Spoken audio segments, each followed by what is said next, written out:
முதலாம் நூற்றாண்டு காலத்திலே இருந்த சபை விசுவாசிகள் தேவனுடைய அபிஷேகத்திலே நிறைந்து, தேவனுடைய வார்த்தைகளில் நிறைந்து, தேவனுடைய வல்லமைகளில் நிறைந்து, தேவனை மகிமைப்படுத்தினவர்களாக, தேவனை பிரதிபலிக்கிறவர்களாக, தேவனுடைய நாமத்தை உயர்த்துகிறவர்களாக, தேவனை தங்கள் சரீரத்திலே அச்சி அடையாளங்களாக அவர்கள் தரித்தவர்களாய் காணப்பட்டார்கள். ஹல்லேலூயா.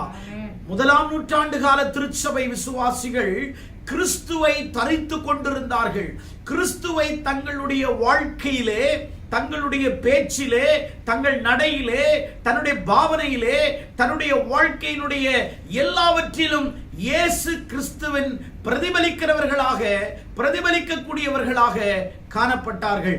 ஆகையால் தான் முதலாம் நூற்றாண்டு